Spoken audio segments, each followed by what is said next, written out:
In this video, we've got some quadratic equations, and they're in factored form.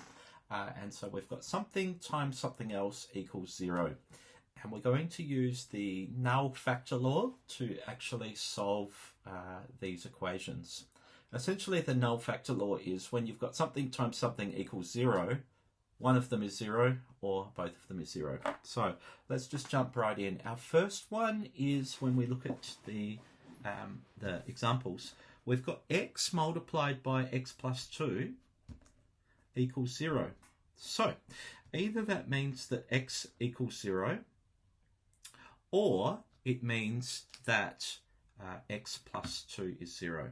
So our working out will we'll look at each one of these two parts. So either we've got x equals 0, or we have x plus 2 equals 0. And if x plus 2 is 0, let's move our plus 2 to the other side of the equal sign, to the right hand side of the equal sign, and we're going to give our 2 becomes, when it goes to the right, will become minus 2. So we're going to have x equals minus 2. And so these are our two solutions. X equals 0 and x equals negative 2. Okay, they're our two solutions using the Null Factor Law to solve that equation. Okay, moving on to question 2. This is a very similar kind of question. Okay, either x equals 0, or we've got x plus 5 equals 0. Now, if x plus 5 equals 0, let's move our plus 5 to the right hand side of the equal sign, and our plus 5 will become minus 5. Okay, so we have x equals negative 5. So we have our two solutions. They're x equals 0, and we have x equals negative 5. Wonderful. Question 3, slightly more difficult.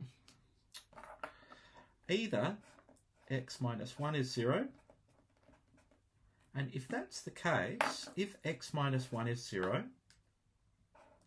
moving that minus 1 to the right, that will give us x equals, so the minus 1, when we send it to the other side, becomes 1. Okay, so x equals 1. Or, with that other one there, our x minus 5 is 0, is equal to 0. Shifting that negative 5 to the right, the negative becomes a positive. So we have x equals 5. So there's our two solutions, x minus 1 and x equals 5. X equals 1 and x equals 5. Fantastic. Okay. Question 4. Either we have x plus 2 equals 0, in which case that plus 2 going to the right will become x equals minus 2.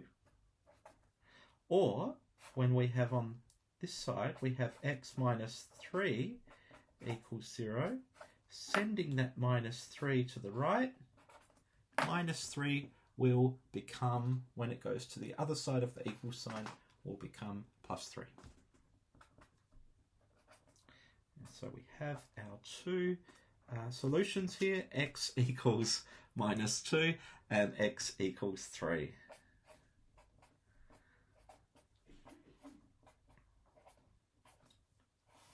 So essentially what we've been doing with these 4 questions is using the Null Factor Law, that if one of them is 0 or both of them is 0. Now we've got 2 more questions that are slightly more difficult, and let's work through those ones here. Okay, question 5 and 6. So same process as before, just a little bit more tricky. Okay, so on the left here, either we've got 2x minus 1 is 0, okay? And so we need to get this to x equals something, okay? So we're going to do an inverse operation. Our -1, when it goes to the other side of the equal sign, will become a +1. So we're going to have 2x equals 1. It's the first bit there. The second bit is, now we've got 2 times x. So when we shift our 2 here, so the opposite, we do the opposite, okay? The opposite of 2x, the opposite of 2 times x, we're going to divide by x, divide by 2, okay? So it is a half, okay? We had 2 times x, okay? And when we want to move that 2 to the other side of the equal sign, we need to do the opposite of multiply, which is divide, okay? So x equals half. And our other one here on the right, we're going to have 5x plus 3 equals 0. Okay, and we need to move the +3 across. Okay, and so that will be 5x is equal to -3. And then the next step is we've got 5 times x, so we need the opposite of times by 5 is we need to divide by 5. All right, so we're going to shift that one across, and we're going to have x equals -3/5. Now, I just want to make a little point here. Quite often students will ask me, look, does the minus go at the top? Does the minus go at the bottom? Or does the minus go there? Doesn't matter. That fraction is just a minus fraction. It's a negative fraction, okay? So it does not matter where it goes, top, middle, or bottom. Okay, so we've got our 2 solutions here. We have x equals 1/2, and we have x equals -3/5.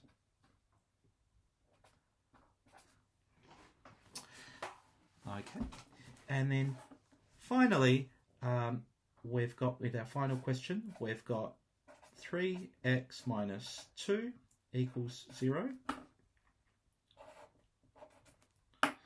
Moving that -2 from the left of the equal sign to the right, the -2 will become a +2. And then we've got 3 multiplied by x, so the opposite of multiply will become divide. There's one solution. And moving on to the right here, we've got 2x plus 5 equals 0.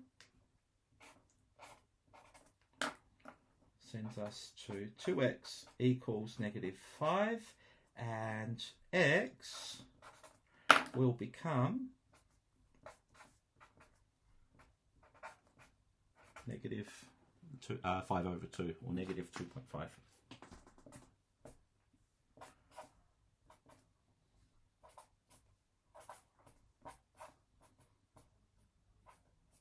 Okay, just a little tip here. So when we are looking at these ones, one of the things that we can do is, if we're not that confident whether we've got the right answer or not, what we can do is we can actually substitute back our answers here. Like if we were to put 0 in here, so that's going to be 0 times 0 plus 2, so 0 times 2 is 0. Or we would have -2 times -2 plus 2, which is 0, is equal to 0. So we can actually put these solutions, each one of them, we can put back in to check to see if the answer is correct. Okay, let's just do that for for this one here. Okay, so let's put that 1/2 in. Okay, so we're going to have 2 times 1/2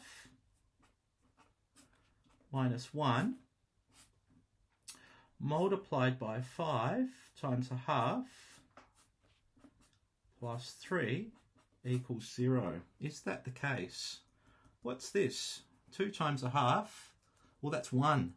1 minus 1 is 0. That's going to give us 0 times something is 0.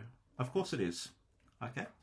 If we did it with the negative 3/5 as well, we would have actually had exactly the same thing that we would have. It would equal to 0. So my point here is that if you're really unsure whether you've got the right answer, you can substitute the values of x back in to that original equation and then verify whether your answer is correct.